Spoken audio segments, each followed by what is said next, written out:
Ma sœur et son mari se sont envolés pour Tulum, me laissant garder leur fils de 7 ans, diagnostiqué non-verbal. Au moment où leur voiture est partie, il a dit d'une voix parfaite, « Tata Winnie, ne bois pas le vin que maman a laissé. » Elle l'a prévu. Mes genoux ont plié. Dès que la porte du garage s'est refermée derrière leur SUV, j'ai expiré le souffle que j'avais retenu toute la matinée. La BMW de mon beau-frère sortait enfin de l'allée, et je pouvais voir ma sœur agiter la main à travers la vitre arrière teintée, comme si elle était déjà sur une plage quelque part. 10 jours. 10 jours à garder leur enfant pendant qu'ils ravivaient leur mariage à Tulum. Je me suis retourné dans leur cuisine immaculée, prête à demander à mon neveu s'il voulait sortir les Legos ou commander une pizza pour le déjeuner. Il n'était pas là. Je l'ai trouvé dans le couloir, immobile devant la porte du placard, ses petits doigts pressés à plat contre le bois comme s'il écoutait quelque chose à l'intérieur. Il portait la salopette en velours côtelé bleu marine que ma sœur lui avait préparée ce matin-là, celle qu'elle choisissait toujours parce qu'elle disait qu'elle était photogénique. Ses cheveux blonds étaient en désordre à l'arrière à cause du sommeil. Il avait 7 ans et le médecin avait dit qu'il était gravement autiste, non-verbal depuis l'âge de 2 ans, et qu'il ne communiquerait probablement jamais au-delà de pointer du doigt et de grogner. Il a tourné la tête et m'a regardé droit dans les yeux, pas à travers moi, mais vers moi. Et puis mon neveu, le garçon dont on m'avait dit qu'il était enfermé dans son propre esprit depuis 5 ans, a dit d'une voix aussi claire et stable qu'une cloche d'église, « Tante Whitney, s'il te plaît, n'ouvre aucune des bouteilles de vin qu'elle a laissées dans le réfrigérateur. Elle a mis quelque chose dans la bouteille rouge pour toi. La bouteille blanche dans la porte est bonne. » Mes genoux ont réellement plié. J'ai dû me retenir au mur pour rester debout. Mon sac à main est tombé par terre. J'ai entendu mes clés glisser sur le carrelage. Laissez-moi revenir en arrière. Laissez-moi revenir tout en arrière. Car il faut que vous compreniez comment un samedi matin ordinaire dans la banlieue d'Atlanta s'est transformé en le jour où j'ai appris que toute ma famille jouait une pièce dans laquelle je ne savais pas que j'étais un personnage. Je m'appelle Whitney. J'ai 31 ans. Je travaille comme parajuriste dans un cabinet immobilier en centre-ville, le genre d'endroit où tout le monde porte des blazers en outé. Prétend que la climatisation ne fonctionne pas. Je ne suis pas une personne glamour. Mon idée d'un vendredi soir mouvementé est un verre de Pinot Grigio et un podcast de true crime. Les gens me disent toujours que je suis la plus calme de ma famille, ce que je prenais pour un compliment jusqu'à ce que je réalise que cela signifiait juste que personne ne se souciait de savoir si j'allais bien. Ma sœur aînée s'appelle Bridget. Elle a 38 ans et c'est le genre de femme qui arrive à un barbecue dans la cour arrière vêtue d'une combinaison en lin blanc. Et qui, d'une manière ou d'une autre, ne se tache pas d'une seule goutte de sauce barbecue. Elle a épousé mon beau-frère Patrick il y a 12 ans. C'est un promoteur immobilier commercial avec une poignée de main légèrement trop ferme. Et un sourire qui n'atteint jamais tout à fait ses yeux. Ils ont un fils, mon neveu Cooper. Cooper est né un mardi d'octobre. Je m'en souviens car j'ai conduit 3 heures depuis Athènes, où je terminais mon dernier semestre à l'UG, pour être à l'hôpital. J'ai été la 2e personne à le tenir après Bridget. Patrick était sorti prendre un appel. Bridget était épuisée, sous l'effet des médicaments qu'il donne après une césarienne, et elle m'a tendu Cooper en disant, « Oui, tu vas être sa préférée. » Je le sais. Elle n'avait pas tort au début. Cooper était un tout petit bavard. Il m'appelait Tante Winnie parce qu'il ne pouvait pas encore dire Whitney, et il courait à la porte chaque fois que je venais, brandissant un dinosaure en peluche ou un cracker à moitié mangé comme si c'était un cadeau. Il chantait des chansons. Il inventait des histoires sur le chat du cul-de-sac.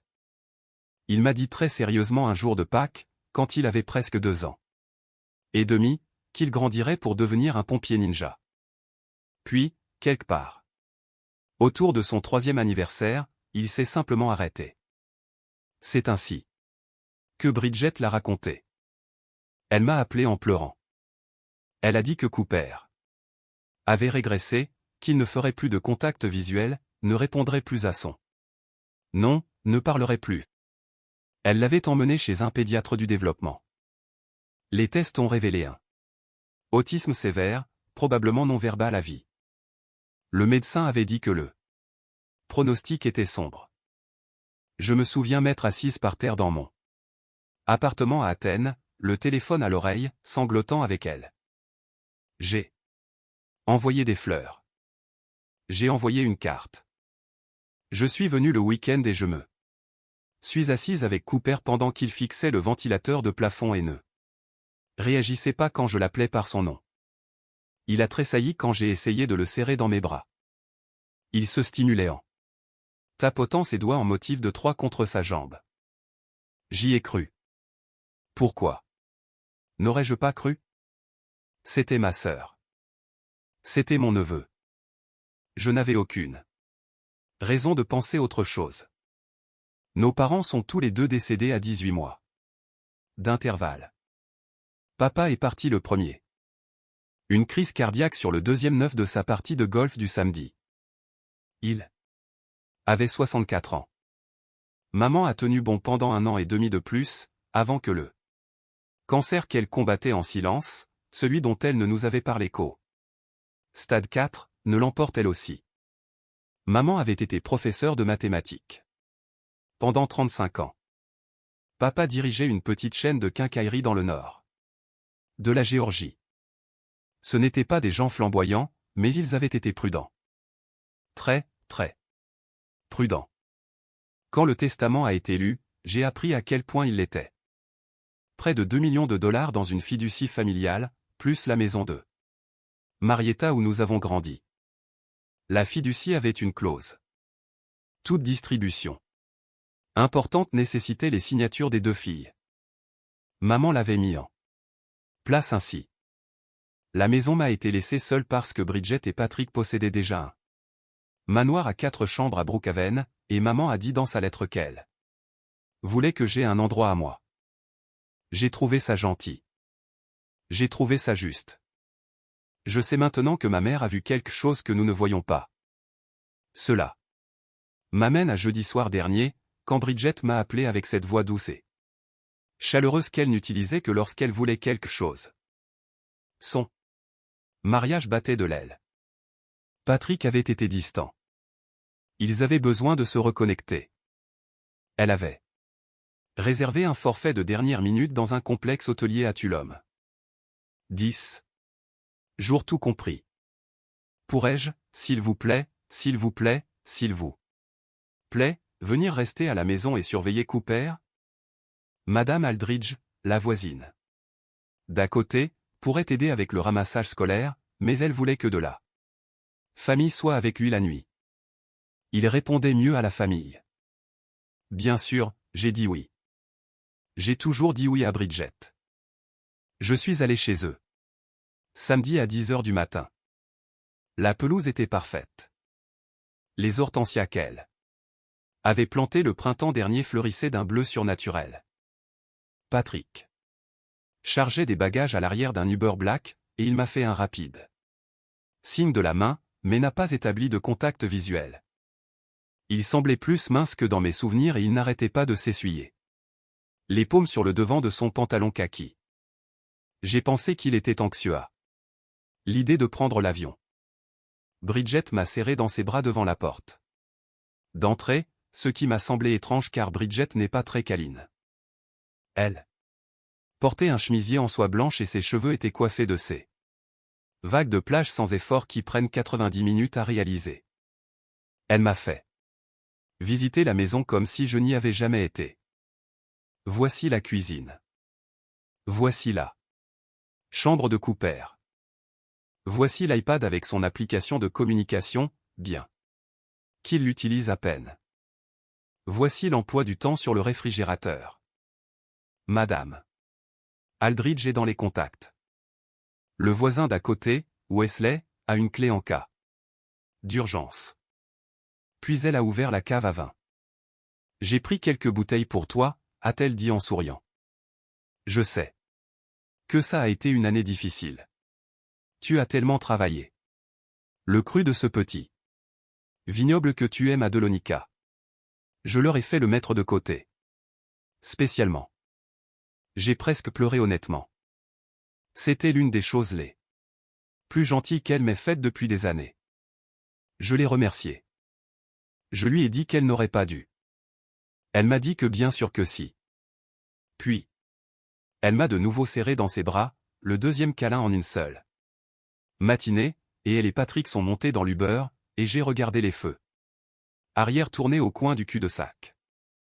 J'ai fermé la porte d'entrée. Je me suis retourné, et mon neveu non-verbal se tenait dans le couloir, me mettant en garde contre le vin. Je me suis effondré sur le sol, là, dans leur entrée chic, celle avec le carrelage gris ardoise et la console en bois brut qui coûtait plus cher que ma mensualité de voiture. Cooper s'est approché lentement, prudemment, comme s'il approchait un cerf qu'il ne voulait pas effrayer. Il s'est assis en face de moi, en tailleur, et a croisé les mains sur ses genoux. Cooper, ai-je chuchoté. Mon petit, tu peux parler. Il a hoché la tête. Depuis combien de temps? Je n'ai jamais arrêté, tante Winnie. Il ne m'avait pas appelé tante Winnie depuis qu'il avait 2 ans et demi. J'ai émis un son qui était quelque part entre un sanglot et un rire et j'ai pressé ma main contre ma bouche. Maman m'a fait arrêter. Il a dit, sa voix si naturelle, que quelque chose s'est brisé en moi. Elle a dit, si je parlais, tu mourrais. Elle a dit que mes mots étaient du poison. Alors j'ai fait de ma bouche une boîte et j'ai mis tous les mots dedans. Et je me suis assise sur le couvercle. Je suis une femme adulte et je n'ai pas honte de dire que j'ai pleuré comme une enfant sur ce sol gris ardoise. Cooper m'a laissé faire. Il n'a pas bougé. Il m'a juste regardé avec ses yeux verts. Sérieux, le même vert que ceux de ma mère. Et il a attendu. Quand j'ai enfin pu parler, je lui ai demandé de tout me raconter. Il avait presque 3 ans, a-t-il dit. Il était descendu chercher une brique de jus un après-midi, et il avait entendu maman au téléphone dans la buanderie. Elle ne savait pas qu'il était là. Elle utilisait la voix qu'elle employait quand elle était en colère, mais faisait semblant de ne pas l'être. Elle parlait à papa. Il avait entendu les mots Whitney et la fiducie, et nous avons juste besoin qu'elle soit hors de portée pendant un petit moment. Et elle est crédule, elle ne verra jamais rien venir. Il n'avait pas compris la majeure partie de cela, mais il avait compris Whitney. Il avait compris que quelque chose de mauvais était en train d'être planifié pour moi. Le lendemain matin, comme tout enfant de 3 ans qui a entendu quelque chose qu'il ne comprend pas, il a trottiné dans la cuisine et a demandé à maman, qu'est-ce que bord de portée signifie? Bridget avait posé son café. Elle s'était agenouillée devant lui et lui avait saisi les épaules trop fort. Elle avait approché son visage du sien, et elle avait dit d'une voix qu'il ne lui avait jamais entendu utiliser auparavant, Cooper, écoute-moi. Chaque mot qui sort de ta bouche est une balle. Si tu parles encore, si tu prononces un seul mot, ces balles tueront tante Whitney. Tu aimes tante Whitney? Il a hoché la tête, terrifié. Alors tu ne parleras pas. Ni à moi, ni à papa, ni à personne, jamais, ou ta tante mourra, et ce sera de ta faute. Cooper avait 3 ans. Il m'aimait. Il est resté silencieux. La pièce s'est brouillée. J'ai dû mettre ma tête entre mes genoux un instant. 5 ans. Il portait ça depuis 5 ans. Il m'avait vu aller et venir de sa vie, m'avait vu lui apporter des livrets, des cadeaux et des gâteaux d'anniversaire, et il avait ravalé chaque mot qu'il voulait me dire parce que sa mère l'avait convaincu que sa voix était une arme. Comment parles-tu maintenant? Ai-je demandé. Qu'est-ce qui a changé? Il a haussé les épaules de cette petite manière propre à Cooper. Je suis plus grand. Maintenant. Je lis beaucoup. J'ai lu des articles sur les narcissiques dans l'un des magazines de maman. Et La nuit dernière, je l'ai entendu et papa parler à nouveau du vin, de l'avocat. À Charlotte, de la signature de documents. J'ai pensé que si elle allait vraiment te faire du mal, alors mon silence ne servait plus à rien. L'accord ne fonctionnait pas. Donc l'accord était rompu. Il a dit ça comme s'il expliquait un problème de mathématiques. Puis il a dit, je sais où elle garde les papiers. Je vais passer sur la partie où j'ai failli vomir dans leur salle d'eau. Je vais passer sur la partie où j'ai appelé ma meilleure amie Roxane, qui est infirmière aux urgences et là. Personne la plus sensée que je connaisse, et je lui ai dit de venir tous deux. Suite et de ne pas poser de questions. Elle est arrivée 40 minutes plus tard en tenue d'infirmière et queue de cheval. Avec un énorme gobelet Yeti de café froid. Et quand je lui ai raconté ce qui se passait, elle a dit, Whitney, chérie, je dois te demander de prendre une grande inspiration et de me raconter à nouveau, lentement. Et je l'ai fait. Et quand j'ai eu fini, elle a regardé Cooper et a dit, petit, tu es le gamin de 7 ans le plus métal que j'ai jamais rencontré. Cooper a souri. Juste un petit sourire, peu habitué. Son visage ne savait pas trop quoi en faire. C'était la plus belle chose que j'ai jamais vue. Roxane a enfilé le gant en latex qu'elle porte dans son sac à main, car, comme elle le dit, on ne sait jamais quand on aura besoin de manipuler un risque biologique au brunch. Elle a prélevé un échantillon du vin de la bouteille ouverte. Elle connaissait un technicien de dépistage des drogues à Emory qui le ferait passer la nuit en guise de faveur. Puis Cooper nous a conduits à l'étage, au bureau. Le bureau de Bridget est un tableau Pinterest devenu réalité. Tout est blanc. Un arrangement d'herbes de pampa. Un tiroir inférieur de bureau verrouillé. Avec un clavier à 4 chiffres. Quel est le code, mon petit? Ai-je demandé. Cooper a dit 1028. Mon anniversaire. Bien sûr, c'était son anniversaire. Bridget aimait les détails sentimentaux. Cela lui donnait l'impression d'être une personne profonde. J'ai composé le code. La serrure a cliqué. Ce qui se trouvait à l'intérieur de ce tiroir est là. Raison pour laquelle je suis toujours capable de m'asseoir ici et de vous raconter cette histoire. Un dossier de formulaire d'autorisation bancaire. 6. D'entre eux avec ma signature en bas. Sauf que ce n'était pas ma signature. C'était proche. Le jet de Whitney était incorrect. La façon dont je barrais m'était. La légère inclinaison vers l'arrière, la boucle au bas du i. Bridget s'était entraînée longtemps, mais elle n'avait pas réussi à la rendre parfaite. Je l'aurais remarqué. Quiconque connaissait vraiment mon écriture l'aurait remarqué. Relevé bancaire du compte de la fiducie familiale. Chaque mois, au cours des 16 derniers mois. Des retraits entre 9 000 et 14 000 $, toujours moins de 15 000. Toujours en dessous du seuil de déclaration. Fédéral, 220 000 $, à peu près. Disparu. Je me suis assise sur le tapis blanc du bureau parce que mes jambes ne fonctionnaient plus. Impression. 2 mai. Bridget correspondait avec un avocat de Charlotte, en Caroline du Nord, nommé Réginald quelque chose.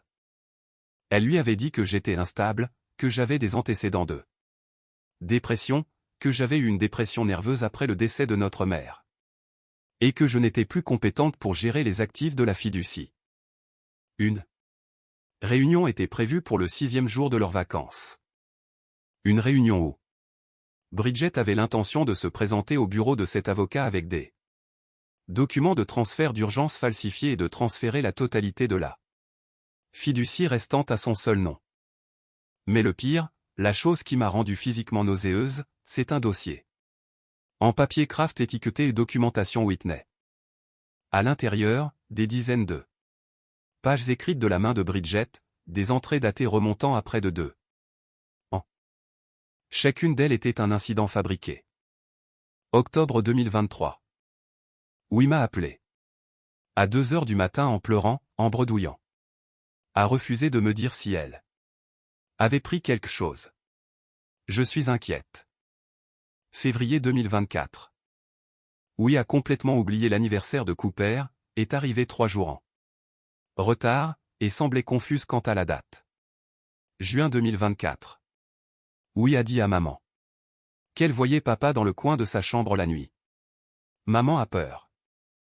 Rien de tout cela n'était réel. Pas un seul incident. Elle avait écrit une version fictive de moi, une version triste, brisée, mentalement malade. Et elle l'avait documentée sur des pages datées pendant des années, construisant une piste de preuve au cas où quelqu'un se demanderait pourquoi elle avait pris la fiducie. Ma propre sœur m'avait transformé en un personnage qu'elle pouvait détruire. Roxane a photographié chaque page. Elle n'a pas dit grand-chose. Elle n'arrêtait pas de dire « D'accord, d'accord, on l'a. On l'a eu. D'accord. » Cooper était assis dans le coin du bureau, les genoux repliés contre sa poitrine, et il nous regardait, calme, silencieux, déjà habitué à être un témoin. L'appel bruyant est arrivé vers 21h ce soir-là. Roxane est sortie dans le couloir pour le prendre, et quand elle est revenue, son visage était de pierre. Le vin rouge avait été trafiqué. Une forte dose de zolpidem et un laxatif générique en vente libre, le genre que l'on peut acheter en vrac chez Costco. Pas un cocktail létal, juste assez pour me laisser sur le sol de la salle de bain pendant 2 ou 3 jours, déshydratée, semi-consciente, facilement expliquée comme une gastro-entérite. Pendant que j'étais incapacité, Bridget aurait conduit jusqu'à Charlotte et vidé le fond de ma mère. Je me suis assise sur le tapis de la chambre de Cooper ce soir-là, avec un verre d'eau qui avait un goût métallique dans la bouche, et j'ai passé 2 appels téléphoniques. Le premier était à un homme nommé Davis, un ancien camarade de classe de l'université Emory. J'avais perdu le contact avec lui après l'université, mais je savais qu'il était maintenant procureur fédéral dans le district nord de la Géorgie. Il a répondu au 3e coup de fil. Je lui ai tout raconté d'un trait, sans reprendre mon souffle. Quand j'ai arrêté de parler, il y a eu un long silence. Puis il a dit, Whitney, il s'agit de fraude électronique, de contrefaçon, de tentative d'empoisonnement et de maltraitance psychologique d'enfants. L'empoisonnement relève de la tentative d'agression aggravée. Si elle a l'intention de transférer de l'argent d'un État à l'autre, c'est également fédéral. Vous n'avez pas besoin de gérer cela seul. Je vais passer quelques appels. Ne faites-en aucun qu'à savoir à votre sœur que vous savez. Le 2e appel était destiné à Madame Aldridge, la voisine d'à côté. Je lui ai dit que Cooper serait avec moi à temps plein. Je n'ai pas expliqué pourquoi. Elle n'a pas posé de questions. Elle avait vécu à côté de Bridget pendant 9 ans. Et la façon dont elle a dit, bien sûr, ma chérie, fais-moi savoir si tu as besoin de quoi que ce soit, m'a fait comprendre que peut-être elle avait remarqué des choses pendant ces 9 années que je n'avais pas vues. Cette nuit-là, j'ai dormi par terre dans la chambre de Cooper. Il me l'avait demandé. Il n'avait pas dormi dans la même pièce qu'une autre personne depuis qu'il avait 3 ans. Il n'arrêtait pas de tendre la main dans l'obscurité pour toucher mon bras, juste pour s'assurer que j'étais toujours là. Le 2e jour fut la performance de ma vie. Bridget m'avait envoyé un SMS à 6h30 du matin, un message de bonjour lumineux et joyeux avec un emoji soleil. J'espère que toi et Coupe vous amusez bien. N'oublie pas le vin. Fais-toi plaisir. Bisous. J'ai attendu 2 heures. Puis je lui ai envoyé ceci, Bridget. Je crois que je couvre quelque chose. J'ai bu un verre de ce vin hier soir et je vomis depuis ce matin. J'ai tellement le vertige. Je vais m'allonger. Cooper va bien. Madame a dit qu'elle pouvait le prendre pour la journée si j'allais plus mal. Je suis tellement désolé. Ne t'inquiète pas pour moi. Profite juste de ton voyage. Je t'aime. J'ai fixé l'écran pendant 1 minute entière avant d'appuyer sur envoyer. Elle a répondu en moins de 4 minutes. Oh non. Rétablis-toi, chérie.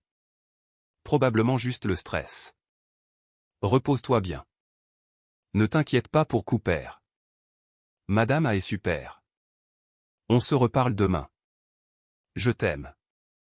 2 points d'exclamation et un cœur étincelant. Telle fut la réponse de ma sœur à la nouvelle qu'elle me pensait en train d'être empoisonnée. Elle n'a pas demandé quel médecin. Elle n'a pas demandé si j'avais besoin de quoi que ce soit. Elle n'a pas proposé d'appeler qui que ce soit. Juste 2 points d'exclamation et un cœur. Roxane, lisant par-dessus mon épaule, a dit doucement. C'est une sociopathe. Whitney, je suis désolé. Je sais que c'est ta sœur, mais c'est à ça qu'elle ressemble.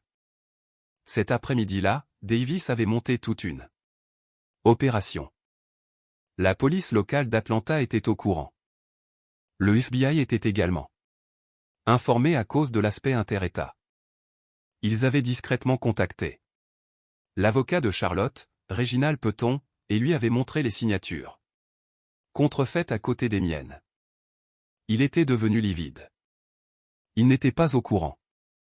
Il avait eu un mauvais pressentiment concernant la documentation qu'elle avait envoyée à l'avance. Les allégations médicales concernant mon instabilité, mais il n'avait pas suivi son instinct. Maintenant, il coopérait pleinement. La réunion avec Bridget aurait lieu comme prévu le 6e jour. Des agents fédéraux seraient dans la salle de conférence. Mon travail consistait à continuer à envoyer des SMS me disant que j'étais malade. 3e jour, toujours très faible. Le médecin pense à une mauvaise intoxication alimentaire. Cooper est si gentil. Ne raccourcis pas ton voyage. Bisous. 4e jour. Un tout petit peu mieux. J'ai dormi 12 heures. Très fatigué. Prends une margarita pour moi. 5e jour. Presque revenu à la normale. Je me repose juste aujourd'hui. Elle m'a renvoyé des cœurs. Elle a renvoyé des selfies de plage. Elle a renvoyé une vidéo de Patrick sur un jet ski, le dos à la caméra. Il avait l'air, même de dos, d'un homme qui savait que son mariage et sa vie étaient sur le point d'être réduits en cendres. Je pense qu'une partie de lui était déjà en deuil. Je pense qu'une partie de lui était en deuil depuis des années. Le matin du 6e jour, alors que ma sœur s'habillait dans sa chambre d'hôtel à Tulum pour se rendre à une réunion à Charlotte à laquelle elle ne survivrait pas, je me suis assise dans sa cuisine. Avec Cooper et Roxane et une intervieweuse judiciaire nommée Janine. Qui spécialisée dans les témoignages d'enfants. Cooper a dû faire une déclaration enregistrée. Cela devait être fait correctement selon le protocole afin que rien de ce qu'il dirait ne puisse être contesté plus tard. Il était assis dans un fauteuil trop grand pour lui, le vieux fauteuil de son arrière-grand-père, le seul meuble de cette maison que j'aimais vraiment. Et il a tout raconté à Janine, l'appel téléphonique qu'il avait entendu à l'âge de 3 ans, les menaces, les 5 ans de silence. La nuit avant le voyage, quand il les a entendus planifier, le 20, il a parlé pendant presque 1 heure. Quand il a eu fini, il m'a regardé par l'embrasure de la porte et il a dit, « Je suis fatigué, tante Winnie. » Je suis allé le prendre dans mes bras. Il était presque trop grand pour être porté, mais je l'ai quand même tenu et il s'est endormi contre mon épaule, le visage enfoui dans ma clavicule. Janine, l'intervieweuse, nous a observé un long moment. Puis elle a dit très doucement, « Je fais ça depuis 22 ans. Je n'ai jamais eu d'enfant témoin comme lui. Il va avoir besoin de beaucoup d'aide, mais il va s'en sortir. Les enfants qui peuvent faire ce qu'il vient de faire, ils trouvent leur chemin. Je me suis accroché à ça. Je me suis accroché à ça à travers tout ce qui a suivi. Jour 7, 11 heures, heure de l'Est. Bureau d'avocat de Peton, 16e étage d'un gratte-ciel à Uptown Charlotte. Je n'y Était pas. Davis avait mis en place un flux sécurisé pour que je puisse regarder depuis le canapé de Bridget à Atlanta. Cooper était assis à côté de moi. En pyjama, mangeant des gaufres égaux avec du beurre de cacahuète, ce qui est apparemment son petit déjeuner préféré et que je n'avais appris que cette semaine-là. Roxane était de mon autre côté, la main sur mon dos. La caméra de la salle de conférence montrait Bridget entrer la première. Elle était incroyable. Elle avait réussi à emballer une robe fourreau anthracite et des perles pour des vacances. Et ses cheveux étaient coiffés d'un chignon bas.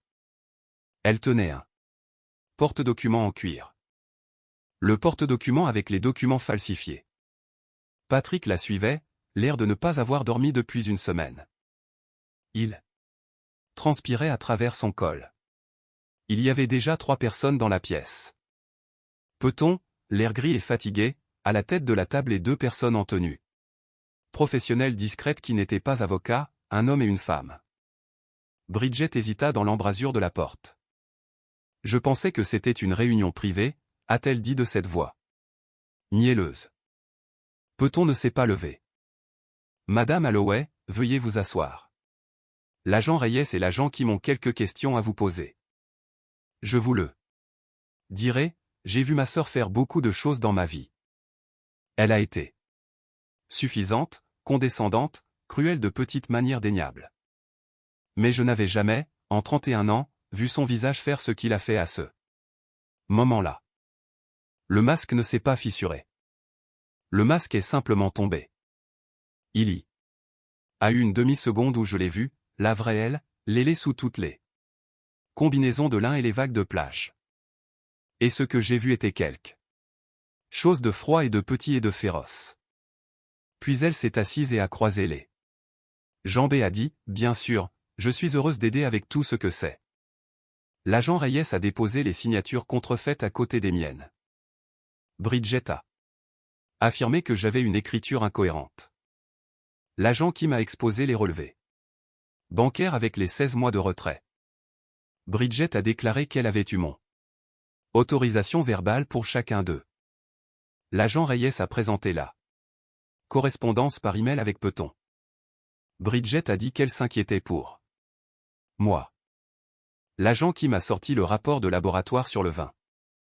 Bridget a dit que quelqu'un avait dû le trafiquer après qu'elle me l'eût donné, que ce devait être Whitney elle-même, que j'avais probablement fait exprès pour la piéger parce que, comme le montrait sa propre documentation, j'étais mentalement instable. Puis, l'agent Reyes a sorti une tablette et a dit, « Madame Holloway, nous aimerions que vous écoutiez quelque chose. » Elle a appuyé sur lecture. La voix d'un enfant a rempli la salle de conférence. Ferme, Claire. Cooper, ma mère, m'a dit quand j'avais 3 ans que si je parlais à nouveau, ma tante Whitney mourrait. Elle a dit que mes mots étaient des balles, alors j'ai arrêté de parler pendant 5 ans pour la protéger. J'ai regardé le visage de ma sœur sur l'écran. J'ai regardé le moment où elle a compris ce qu'elle entendait. J'ai regardé le moment où elle a compris que son fils, le fils qu'elle avait réduit au silence, utilisé et à propos duquel elle avait menti pendant une demi-décennie, avait écouté tout le temps, s'était souvenu, avait attendu. Patrick a émis un son comme un animal abattu. Il s'est tourné vers Bridget et lui a dit, « Oh mon Dieu, Bridget. Oh mon Dieu. Qu'as-tu fait de lui? Que as-tu fait de notre fils ?» Elle s'est retournée contre lui avec un venin absolu. « Tais-toi. Tais-toi. N'ose pas. » Patrick a reculé de la table. « Je veux un avocat séparé. Je veux mon propre accord. Je témoignerai. Je leur dirai tout. La fiducie, le vin, tout. Elle m'a fait signer des choses. Je lui ai dit que je ne voulais pas. Je lui ai dit, Patrick, je le jure devant Dieu, Madame Holloway. » L'agent Reyes s'est levé. « Veuillez mettre vos mains derrière votre dos.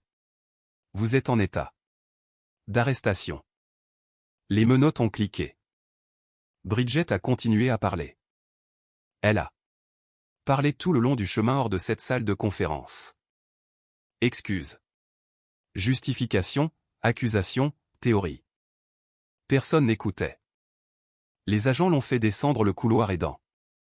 L'ascenseur est hors du bâtiment et à travers une deuxième caméra j'ai regardé ma sœur, qui avait porté cette combinaison en lin à un barbecue en juin et n'avait jamais versé une goutte. Être plié à l'arrière d'une voiture de police de Charlotte Mecklenburgen un jeudi matin. J'ai senti la petite main de Cooper glisser dans la mienne. C'est fini. Maintenant, tante Winnie, a-t-il dit. Je n'ai pas pu parler pendant une seconde. J'ai juste hoché la tête. Puis j'ai dit, c'est fini, mon chéri. C'est fini. 3 semaines plus tard, nous nous sommes retrouvés devant un juge du tribunal de la famille du comté de Fulton. L'audience de garde a été courte. Patrick avait renoncé à ses droits parentaux dans le cadre de son accord de coopération. Il avait su. Il avait su depuis que Cooper avait 3 ans. Il avait eu peur de sa femme. Il avait plié exactement comme Cooper l'avait décrit, comme toutes les choses bon marché de cette belle maison avaient fini par plier. Il ne méritait pas d'être le père de Cooper, et quelque part dans ce qui restait de sa conscience, il le savait. La juge était une femme noire plus âgée, aux yeux doux et aux lunettes de lecture attachées à une chaînette perlée. Elle a lu le dossier. Elle a levé les yeux par-dessus le bord de ses lunettes vers Cooper, qui portait un petit blazer bleu et la cravate dinosaure que je lui avais acheté dans un Target à Buckhead. Elle a dit, « Jeune homme, je comprends que vous ayez recommencé à parler récemment après un très long moment. Cela a demandé beaucoup de courage. Où aimeriez-vous vivre ?» Cooper s'est levé. Il ne mesurait même pas un M20. Il s'est tenu au bord de la table. « Je voudrais vivre avec ma tante Winnie. »« S'il vous plaît, madame, » a-t-il dit. « C'est la seule adulte qui s'est jamais assise avec moi quand je ne pouvais rien dire. Elle m'a lu des livres, même quand je ne pouvais pas lui dire que je les aimais. Elle m'a toujours fait des crêpes à la banane comme je les aimais, avec les pépites de chocolat formant un visage souriant. Même quand elle ne savait pas que je la regardais les faire. » La salle d'audience est devenue très silencieuse. Le juge a rapidement essuyé son œil d'un revers de doigt. Elle a signé les papiers. J'ai vendu le MC Manoir de Brookhaven. L'argent de la fiducie a été récupéré, la majeure partie retrouvée sur les comptes de Bridget. Je suis devenu l'unique fiduciaire. Cooper a eu sa propre chambre dans la maison de ma mère à Marietta, la maison que je comprenais enfin qu'elle m'avait laissée exprès. Nous avons peint sa chambre en vert. Il a choisi la couleur. Il a dit que c'était la couleur de l'herbe après la pluie. Il a commencé l'orthophonie et la thérapie cognitive. Ses progrès ont été lents à certains égards et époustouflants à d'autres. Son professeur de 3e année m'a dit lors des conférences le mois dernier qu'il était l'enfant le plus observateur qu'elle ait jamais enseigné. Il ne manque rien, a-t-elle dit, et il commence à faire des blagues. Des petites blagues discrètes et sèches. Son timing est incroyable. Bridget a plaidé coupable. 12 à 15 ans avec l'accusation d'abus psychologiques d'enfant. Étant celle qui l'a finalement poussé à accepter l'accord. Je ne lui ai pas rendu visite. Je ne le ferai pas. Je ne sais pas si je la reverrai un jour. Patrick a écopé de 4 ans et a perdu sa licence immobilière. Je ne pense plus à lui du tout. Dimanche dernier matin, Cooper est descendu à la cuisine en pyjama et a demandé s'il pouvait m'aider à faire des crêpes. Il a 8 ans maintenant. Son anniversaire était la semaine dernière. Nous avions eu une petite fête, 3 enfants de sa classe, un gâteau dinosaure. Il est monté sur le tabouret à côté de la cuisinière, et il m'a regardé casser les œufs dans le bol. Il m'a raconté en détail un livre qu'il lisait sur le Crétacé, et pourquoi les ankylosaures étaient objectivement supérieurs à tous les autres dinosaures, et un rêve qu'il avait eu où notre chat pouvait voler, mais seulement dans la cuisine, et seulement les mardis. J'ai écouté. J'ai vraiment écouté. Je lui ai fait des crêpes avec des pépites de chocolat en forme de visage. Souriant. Il en a mangé 3. Quand il a eu fini, il a posé sa fourchette et m'a regardé avec les yeux verts de ma mère et il a dit, « Tante Winnie, merci. De me laisser parler, de m'écouter même quand je suis ennuyeux. » Je lui ai dit qu'il n'était jamais ennuyeux. Je lui ai dit qu'il était la personne la plus courageuse que je connaisse. Je lui ai dit que j'étais si heureuse qu'il soit à moi. Il a hoché la tête, très sérieux, et a recommencé à me parler des ankylosaures. Ma mère avait raison sur beaucoup de choses. Elle avait raison que la fiducie devrait exiger les 2 signatures. Elle avait raison que je devrais avoir ma propre maison. Elle avait raison que Bridget était devenue quelqu'un qu'elle ne reconnaissait pas. Mais la chose dont elle avait le plus raison, la chose à laquelle je pense chaque matin quand je verse mon café et regarde mon neveu manger ses céréales, c'est que les personnes les plus silencieuses dans la pièce ne sont pas toujours les plus faibles. Parfois, elles font simplement un inventaire minutieux de chaque chose qui ne va pas autour d'elles. Attendre le moment où parler fera enfin plus de bien que le silence. Cooper a tenu cet inventaire pendant 5 ans. Il m'a sauvé la vie avec cela. Certaines histoires se terminent. La nôtre, je pense, apprend juste à commencer. Je pense beaucoup à ce sol gris ardoise. Au moment où mon sac à main a touché le carrelage et Cooper a prononcé mon ancien prénom de bébé après 5 ans de silence. J'y pense quand je lui verse ses céréales le matin. Quand je plie son petit pyjama dinosaure, quand je suis assise dans la file de voiture à l'école en écoutant la même playlist de chansons de comédie musicale qu'il insiste pour écouter. J'y pense parce que ce seul moment était la conséquence d'un millier de petits moments auxquels je n'ai jamais prêté attention. Bridget ne s'est pas réveillée un matin en décidant de m'empoisonner. Elle en est arrivée là un choix tranquille à la fois. Elle a choisi l'envie au lieu de la célébration. Elle a choisi de manipuler au lieu de demander. Elle a choisi de faire taire un enfant de 3 ans au lieu de confronter sa propre cupidité. Chaque cruauté était une graine qu'elle a plantée, et la récolte fut une salle d'audience fédérale et un fils qui tressaillait à son nom. Cause et effet. L'univers est un comptable strict. Il équilibre toujours les choses, finalement. Ce qui me rend toujours humble, c'est Cooper. Un enfant de 3 ans a également fait un choix. Il n'avait pas les mots pour le dire, mais il a pris la décision la plus morale dans cette maison. Il a choisi l'amour plutôt que le confort. Il a choisi de protéger quelqu'un qu'il connaissait à peine plutôt que la voix facile de n'être qu'un enfant. Ce genre d'intégrité à cet âge n'est pas quelque chose que l'on enseigne, mais on peut le corrompre. Et Bridget a essayé. Elle a essayé pendant 5 ans. Elle a échoué parce que Cooper avait quelque chose qu'elle n'a jamais compris, une boussole intérieure silencieuse qui continuait à pointer dans la même direction. Même quand toute la maison lui mentait sur le nord. J'ai appris quelque chose de difficile cette semaine-là. La bonté sans la perspicacité ne suffit pas. J'avais été gentil avec Bridget toute ma vie. Je lui faisais confiance, la défendais, lui apportais des gratins. Quand elle avait son fils, signait tout ce qu'elle me mettait sous le nez, et ma douceur a failli me tuer.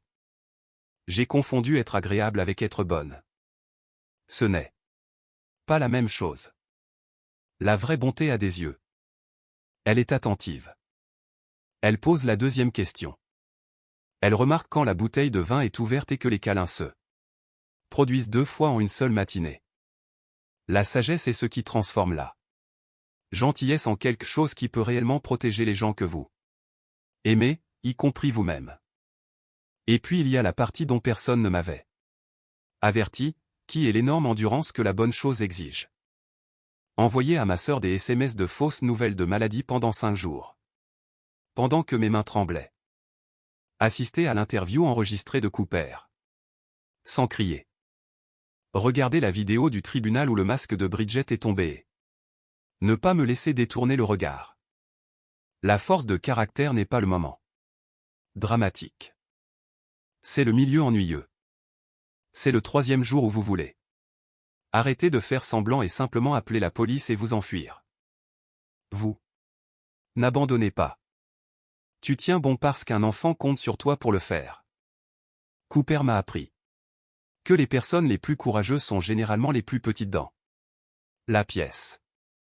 Fais attention aux silencieux. Aime-les bruyamment. Et quand le moment viendra qui te demandera d'être tranchant, sois tranchant. Ceux qui t'aiment comptent sur toi.